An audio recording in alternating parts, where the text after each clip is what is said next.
Hey, for those of you who complain that I drag my feet when going through the TennConn Big 7, you're not going to have that problem this week. Brandon Lewis here with the Tennessee Conservative, the volunteer state's largest conservative news alternative and the only one that is 100% focused on the volunteer state. Do go to TennesseeConservativeNews.com and hit the subscribe button. You'll be glad you did. And make sure that you go to the places where the communists do not control the content, such as the free speech platforms of Gab, Getter, Truth, MeWe, Parler, and Rumble. Old Brandon Lewis is still under restrictions by a fascist book. Luckily, we've got a little bit of traction with Elon Musk over there at Twitter.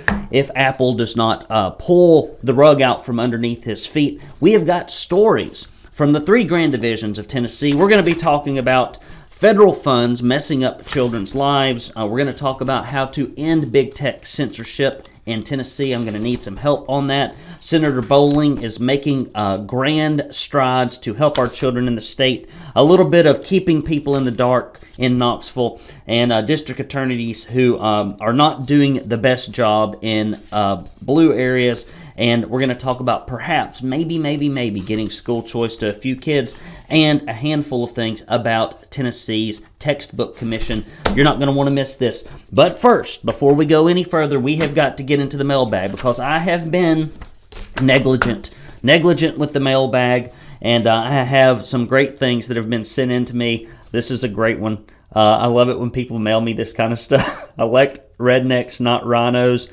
That is fantastic. Thank you for sending this to me, Frank in Greenville. We get mail here at the Tennessee Conservative. If you'd like to send me some mail, you can mail it to 1523 East 27th Street, Chattanooga, Tennessee 37404. Pause it, rewind it, send it on. Here is one from Doc Carpenter, and she says, yes, I wish to have your conservative voice in a newsletter format without the paper. Your conference a few months ago was well done. I have ran into the lady from Moms for Liberty out of Franklin since then, and they have a fine program. She attended some things on SEL. Thank you for writing into me, Doc. I appreciate it. What else do we have here? We have Brandon. Keep up the good work. Happy Thanksgiving, Donna. Thank you. And these are things that came in the old snail mail. I get hundreds and thousands of comments via the old email, and I'm thankful for them. Hi. Wish I could help more. I'm just an old retired welder and not living high on the hog. Let me tell you, that's what we need. If everybody would just chip in a little bit, we would not have problems with conservatism being ground into the dirt. As far as it goes in media, we would not have to worry about our candidates struggling with fundraising if conservatives would put their money where their mouth is. And I appreciate you, John. Thank you very much. Here's one. Dear Brandon, what a blessing you are for our state. Now, that's high praise. That's high praise. Please keep up the good fight. There are few of us that do. Thank you so much for your concern and the endless efforts you make. God bless, Mary Ann. Well, darling, thank you. I'm sorry. Some of you sent this in a week or so ago, a little later. We're having some issues here with the mail. Mainly that we're not getting to it as quickly as we need to. But hey, you get what you pay for. I don't take a paycheck here. Last one, and this comes from Alan and Anita in Jasper. Big thanks to you and your family. Please keep fighting for Tennessee. God bless. Well, I appreciate you. Thank you. It makes me happy. Sometimes I get a little down on myself because it is a hard fight. It is a David and Goliath battle every day in the state of Tennessee, and the more I look at it, the more I believe it to be true. All right, guys, let's get right into the news stories. Here we go. First one, Tennessee incentivized to keep children in state custody in order to keep federal funds. I'm telling you. Federal funds, left-leaning corporate funds that flow through the legislature in Tennessee are from the devil, and we need to get them out of there.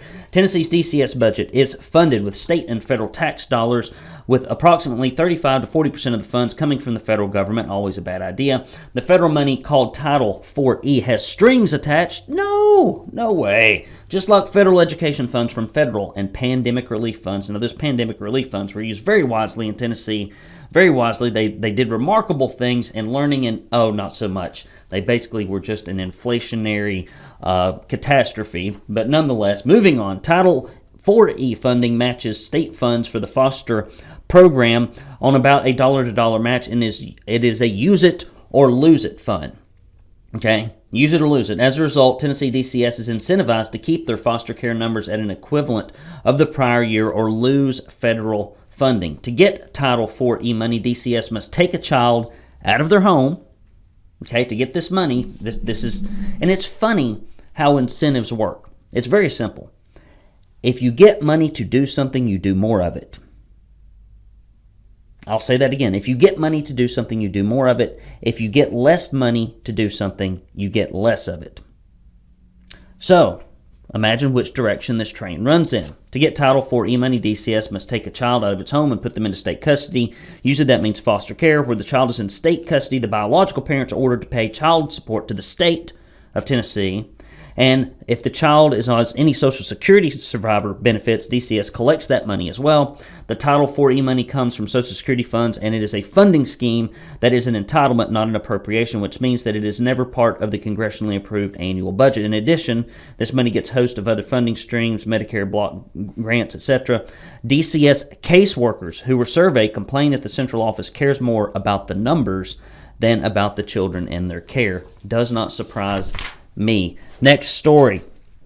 Rep Powers. Now, this is a good one. We should have led with this one, Jason. Jason, we should have led with this one. And if you look in the comments section, I failed to mention the comment section. Please do leave what you think about these stories in the comments, where you're watching from. Jason is presently posting in the comments section links to these stories. You can get more of them at TennesseeConservativeNews.com. And I'm very thankful to both Dennis Powers and Bo Watson, who are going to be leading the charge on this. Here we go. Representative Powers and Bo Watson to reintroduce bill to combat big tech censorship of Tennessee citizens. Now, I'm going to need your help. You're going to get emails from me, probably some text messages saying, call some legislators. You may even have to show up with me at the state capitol over this. Okay, this is going to be a big push. This thing got killed behind the budget last year. I'm ruining the story. Let's move on. Representative Dennis Powers plans to reintroduce his social media common carrier bill for the 113th Tennessee General Assembly with hopes that it will pass this time around.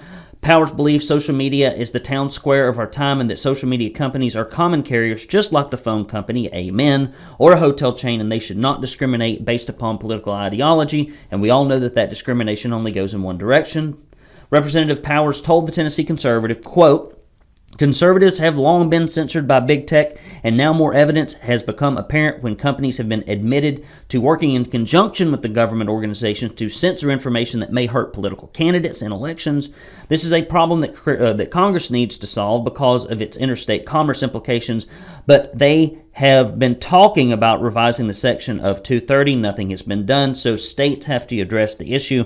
Our solution will not prevent the issue, but will give the victims a cause for action and will hopefully make big tech think twice before censoring conservatives and also show Congress that it needs to step up and fight for our First Amendment rights." Boy, the First Amendment is just a doormat that big tech and the left have walked over, and Republicans have let them. The Republicans have let them. In Congress, in Tennessee, etc., it's almost like some little old ladies getting beat up in an alley, and the Republicans are just like, I can't get my suit dirty. Can't protect free speech rights. Back to the story. During the last session of the General Assembly, the bill worked its way through most of the committee process, but was killed when it was placed behind the budget in the House Finance Committee. $100,000 couldn't protect free speech in Tennessee, but we did have $500 million in bonds for the Tennessee Titans Stadium. $500 million for people playing a goofy sport that people don't like. And when you survey people, they don't like corporate welfare. 60% of Tennesseans don't like it. But Republicans get behind it like it's the new normal. And it's about 80% of Republican primary voters don't like corporate welfare. This thing couldn't make it because of budgetary constraints, but buddy, we got all kinds of money to give to millionaires and billionaires. Powers' bill was killed behind the budget, too expensive, of less importance. So I hope that he and Bo can get this thing across the finish line this time. I'm going to be pushing hard for it. I hope that you will help me. So just do stay tuned. You may have to go with me up to Nashville.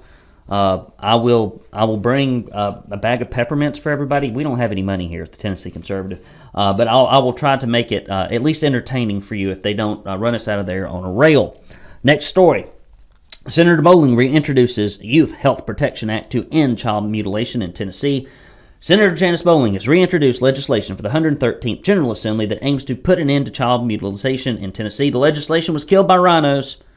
Some of the same rhinos that took a lot of credit stood up and harumphed when Matt Walsh put egg on the face of Tennessee Republicans for allowing this to happen in our state, especially given the fact that it could have been prevented.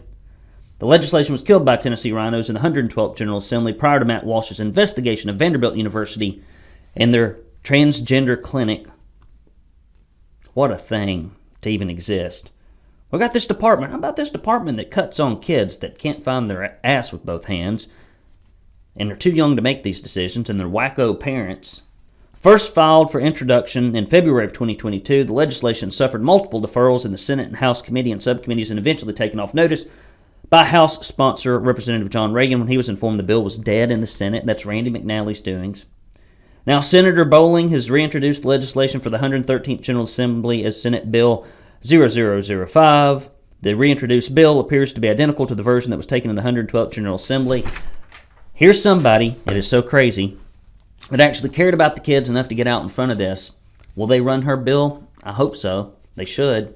They should, in deference to her and the people that are actually fighting for this before it was cool, before we got media attention for it. Will that happen? I don't know. Probably be more likely that the people who previously opposed it and railroaded it will stand up and pat themselves on the back when they pass something else that probably won't be as good. That seems to be the case generally. Hey, now listen, my buddy Steve Abramowitz is doing a better job, frankly, of interviewing people than I am, because he's out there. He's hungry. He's hungry. He's getting after it. And he's got interviews with Steve Johann, author of Breaking the Deception Code, and constitutional rights attorney Larry Crane. He's getting the big names. Out there. And he's also covering things that really matter in Tennessee. And he actually cares about Tennessee.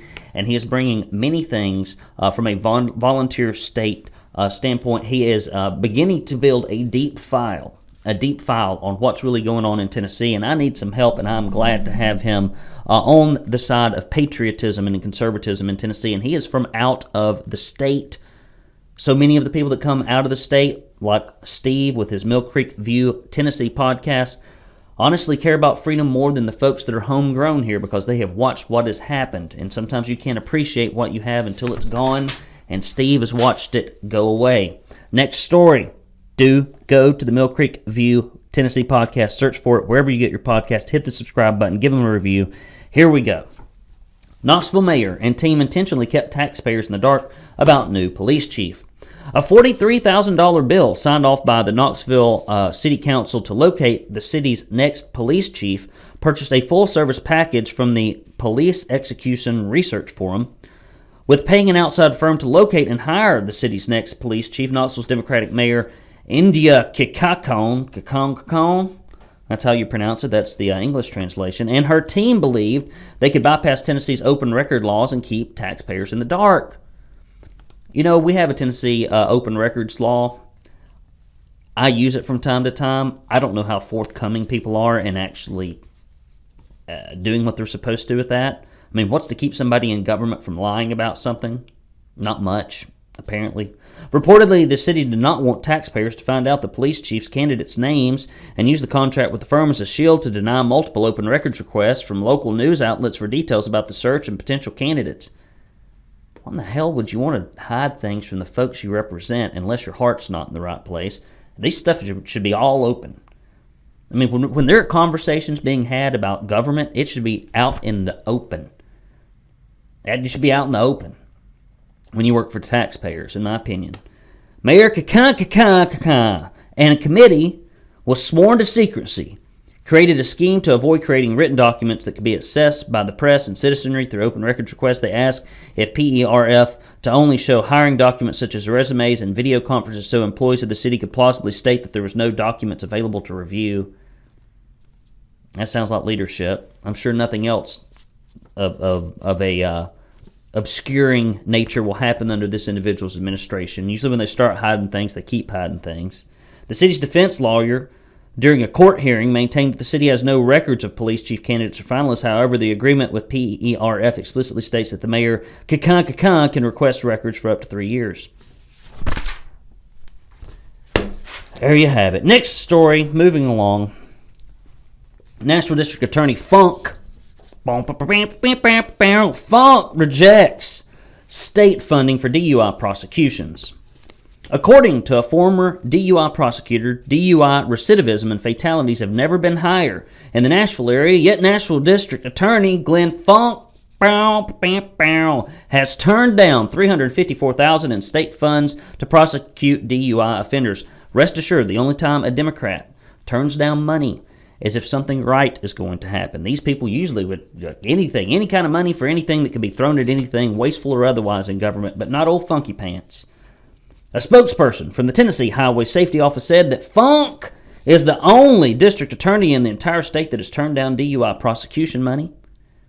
Ironically, during Funk's re-election campaign, he boasted that he had helped keep the city safe. James Smallwood, president of the Fraternal Order of Police, said it's absolutely mind-boggling.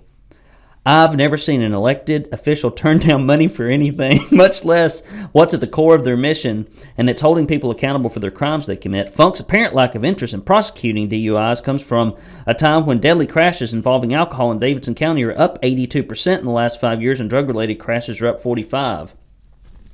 All you got to do is go down to like Main Street in Nashville, where all the bars are, and just wonder if people are driving home drunk.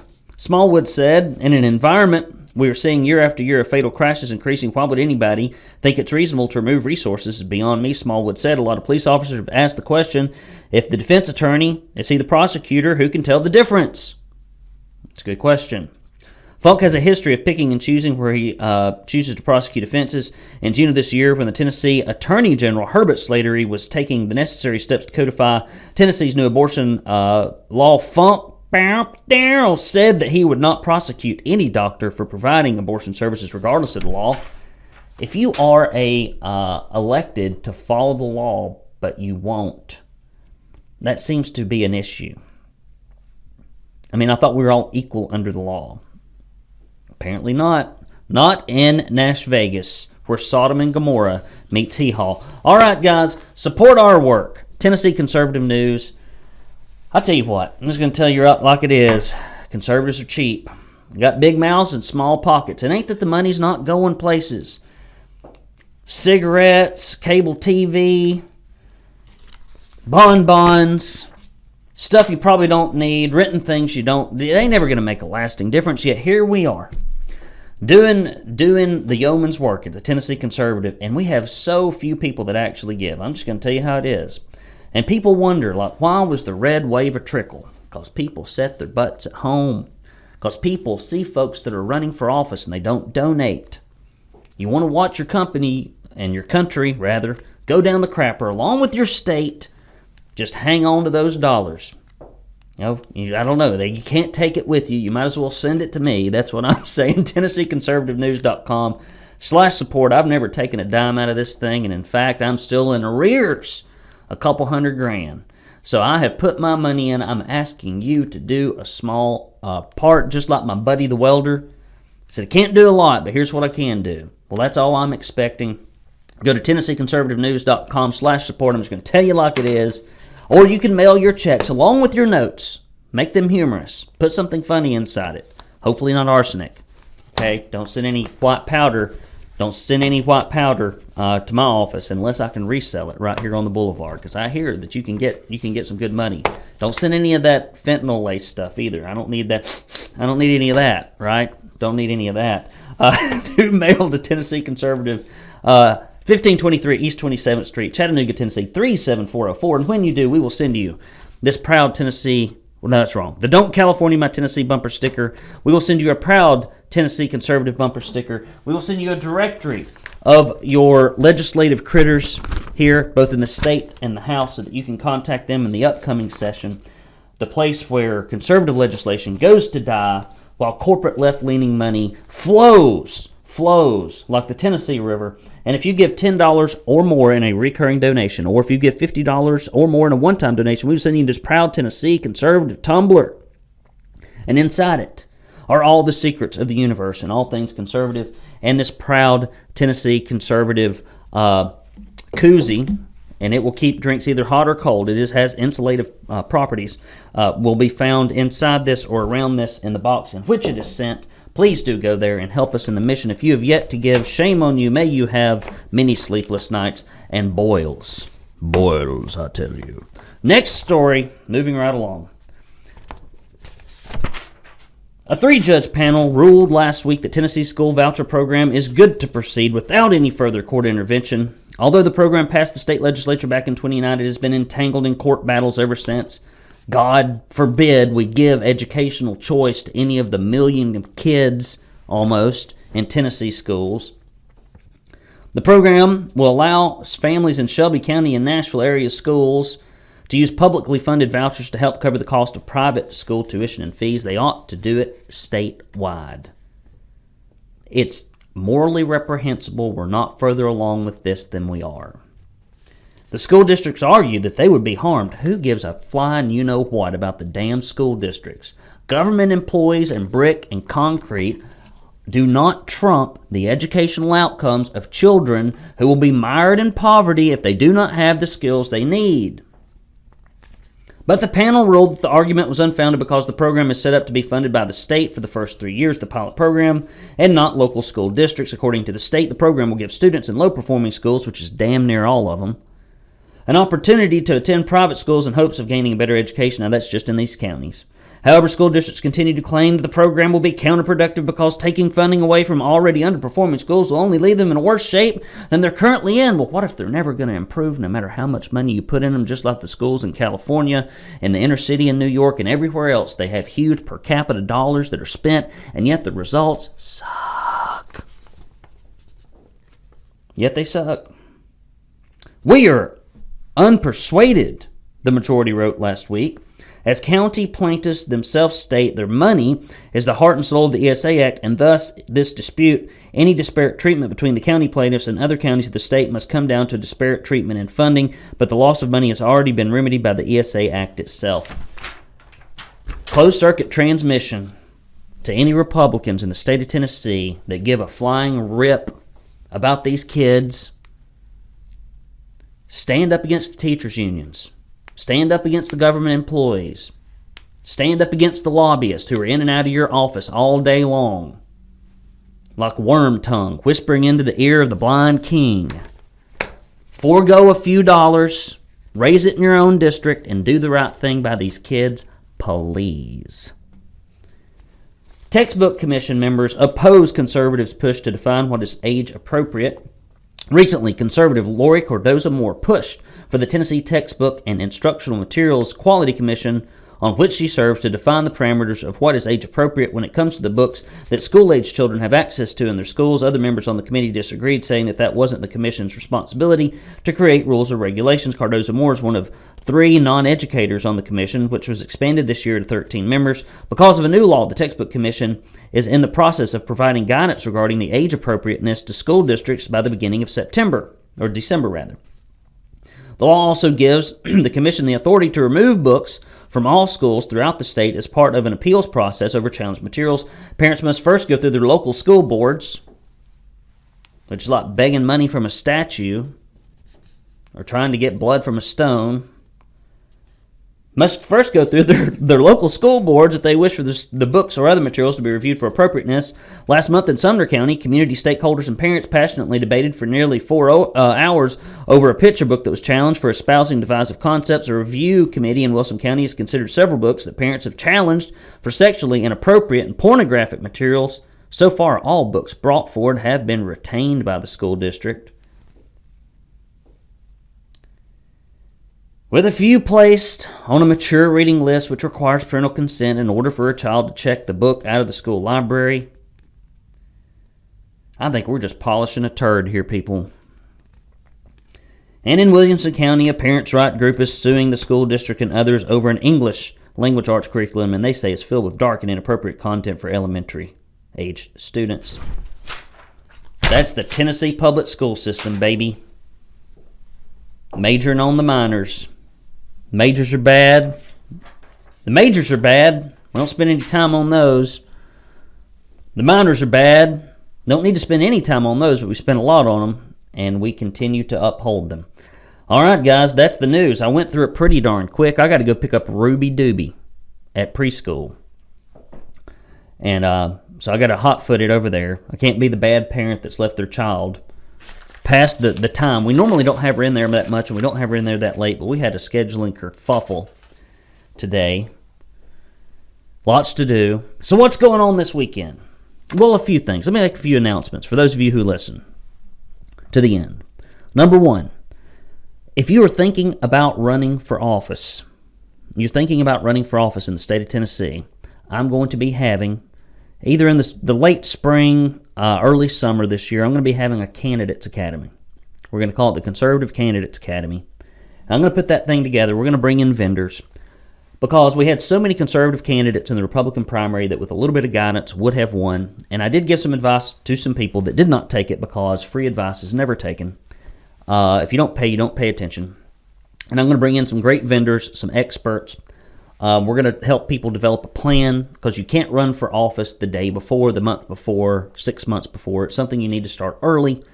So if you have an interest in that, if you think you may run for office, any office, in 2024, if you will email me, Brandon@TennesseeConservativeNews.com, I will put your name in a database not to be divulged. Right now, in the state of Tennessee, we only have a handful of consultants, and almost all of them have a problem as it relates to conservative candidates. Number one, they don't work for conservatives. They work for left-leaning rhinos, because that's where all the corporate money comes in. And if you want to make a lot of money as a consultant in Tennessee, you have to cozy up to the Chamber of Commerce and the NFIB types who would rather see illegal immigration run wild, don't really care about school choice, don't really care about Second Amendment rights, don't really care about your medical freedom, really love corporate welfare. I mean, that's, if you want to make money as a consultant in Tennessee, that's where you got to spend your money and spend your time with those types of candidates. Okay, you abandon your principles so that you can enrich yourself. That's just kind of how it goes. I'm not going to do that. And most people that run for these state and local offices honestly don't have big enough budgets to employ the best talent. So we're going to try to set up some kind of mechanism by which you can get good advice and counsel, but you can do it within a budget that works, so we can push more conservative legislators into office. Okay, that's what I'm going to do. I used to do it for a living. I can't do it the way I used to do it, but I can do it a different way, similar to what I do with painting contractors and small business owners who I coach all across the country and in the English-speaking world.